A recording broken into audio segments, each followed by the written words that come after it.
Opisyal naman po ang tatlong sakay ng isang kotseng nahulog sa bangin sa Tagkawayan, Quezon. Ang mga biktima, miyembro ng Philippine Navy at ng Philippine Army. At dyan naman po tumutok si Joseph Morong, exclusive. Walang sinayang na sandali ang mga rescuers sa Barangay Rizal, Tagkawayan, Quezon. Kahit kalaban ng oras, kailangan pa ring dahan-dahan at maging maingat sa pagkuha sa mga biktima sa loob ng kotseng nahulog sa bangin. Baka kasi lalo pang malagay sa alanganin ang mga sugatang biktima.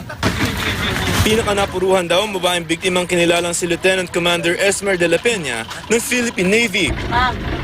Walang malay at nag-aagaw buhay raw ang biktima matapos magdamo ng head injury. Sugatan din ang mga kasama ng babae na sina Alfonso Lanzuela, isa pang opisyal ng Philippine Navy, at si Mark Anthony Lanzuela ng Philippine Army. Wala pang detalye kung magkaano-ano ang magkaapelyidong biktima, pero si Mark Anthony Lanzuela raw ang nagsilbing driver escort ng mga kasamahan. Dinala muna ang mga biktima sa Tagkawayan District Hospital. Base sa inisyal na investigasyon ng pulisya, posibleng inantok daw ang driver ng kotse na galing pang Fort Bonifacio at papunta ng Camarines Sur. Una rin sumalpok ang kotse sa isang puno bago dumusos sa bangin na hanggang 15 talampakan daw ang lalim. Dinala na sa Naga City Hospital ang mga biktima para mas matutukan ang kanilang kondisyon. Joseph Morong, Nakatutok, 24 Oras.